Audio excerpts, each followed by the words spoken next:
Hey everyone, welcome back to the channel. If you are passionate about history and India's incredible journey to independence, just hit that subscribe button and join our community. Today we are diving into the Quit India movement of 1942, a very game-changing movement that shook the British Empire to its core. And this was the last major mass movement against the British rule. When ordinary Indians took charge and demanded for freedom, now let's explore why this movement was turning point and how it unfolded and why it still inspires us today. It was August 8, 1942, at the Bombay session of All India Congress Committee. Mahatma Gandhi launched the Quit India movement, a bold civil disobedience campaign demanding one thing: complete independence, Purna Swaraj, from the British rule. And the slogan Quit India became a battle cry, echoing across the nation, uniting millions in their fight for the freedom. And it was a call to action like no other, and trust me, it set India ablaze. So why did this movement erupt in 1942? For this to understand, let's set the stage. It was World War II, which was raging, and Britain expected India to fully support their war effort. But the Indian National Congress said, hold on, my dear, we want independence first. The British sent the Cripps mission in 1942, offering limited self-government after the war. The spoiler alert, the Congress rejected it as a half-hearted promise. Gandhi, fed up with Britain's stalling, and decided it was the time to push harder. The failure of the Cripps mission was not only the spark. Rising the prices, wartime shortages, and Britain's evacuation of white residents from Malaya and Burma, while leaving locals behind, it infuriated the Indians. People were losing faith in the British rule. Bank runs, hoarding of gold and silver, and a belief that the British Empire was crumbling fueled the fire. The time was ripe for a mass movement to demand that British pack up and leave. So on July 14th, 1942, the Congress Working Committee met in Wardha and passed the historic Quit India resolution. A month later, on August 8th, Gandhiji addressed the nation with his electrifying do or die speech. And yes, that became the slogan, the battle cry. If not now, then never. Do or die. We shall either free India or die in the attempt. Can you imagine the energy in that moment? It was a call to every Indian to rise up. And boy, did they respond.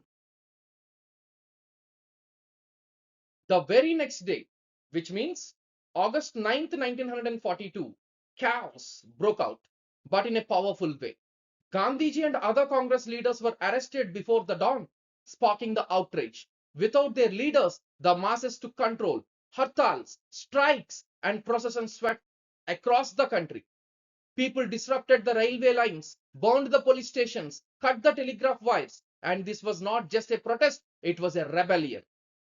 But with no leaders to guide them, some protesters turned violent, staying from Gandhi's non-violent principles. The British didn't hold back. They responded with brutal force, mass arrests, public floggings, and even firing on the crowds. The Congress was declared illegal, and tens of thousands were jailed. And the violence was so intense that the mass phase of the movement fizzled out in just 6 and 7 weeks. But don't think that was the end. This movement had more tricks up its sleeve. When the movement went undergone, it showed the true spirit of India's freedom fighters. Leaders like Aruna Asaf Ali, Jaiprakash Narayan, Usha Mehta kept the fire burning. Especially Usha Mehta's Congress radio broadcasting from secret locations in Bombay became a lifeline for the movement. Meanwhile, the parallel government sprang up in places like Balia in Uttar Pradesh, Tamluk in Bengal, and Satara in Maharashtra. Especially in Satara, the Prati Sarkar, which was led by Nana Patil, was a standout. They set up people courts, enforced prohibition, and even held Gandhi marriages to promote social equality. And in Tamluk, the Jatiya Sarkar ran schools, provided cyclone relief, and redistributed the food to the poor. And these weren't just protests, they were building a new India right under the British nose. And this movement wasn't just about the leaders. It was about you, the people. Youth led the charge. Workers went on strike. Women like Suchitra Kripalani and Aruna Asaf Ali were fearless organizers. Peasants, from rich to poor, attacked the symbols of British authority, especially in the Eastern Europe, Bihar, and Bengal regions. And even small jamindars and government officials quietly supported the cause, leaking the information or providing the shelter. And here is a powerful fact. Despite limited Muslim participation, there was no communal clashes, showing the movement's unity. And in February 1943, Gandhiji, who was still in jail, went on a fast to protest the government's demand that he condemned the movement violence. But Gandhiji refused, saying the British leonine violence provoked the people. He stood firm, placing the blame on colonial oppression, not the masses. That's the kind of courage that defined this movement.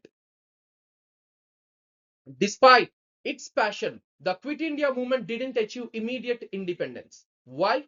The arrest of leaders left the movement directionless. The Muslim League and communists didn't join, weakening its impact. There was no clear plan, an organized plan, and the upper middle class, losing faith in Gandhian method, stayed away. Yet, even in its failure, it sent a loud message to the entire country against to the British. The Quit India movement wasn't just a protest, it was a wake up call. It proved that India could no longer be ruled without its people's consent. It eroded the British loyalty among the government officials, brought India closer to independence, and even won the support from global powers like USA and China. The parallel government showed what self rule could do this, and the local leaders emerged as the future heroes. And this movement lit a fire that the British couldn't extinguish, paving the way for the India's freedom in 1947. The Quit India movement of 1942 wasn't just a chapter in the history. It was the heartbeat of a nation fighting for its own soul. It showed the world that Indians were ready to sacrifice everything for freedom. So what's your takeaway? Let's honor this legacy by learning more about our history and sharing it with the world. If you loved this, sorry, if you loved this deep dive, hit like button, subscribe, and ring the bell for more stories on India's incredible journey. Drop a comment below. What inspires you most about the Quit India movement? Let's keep the conversation growing and grow this community together. Jai Hind.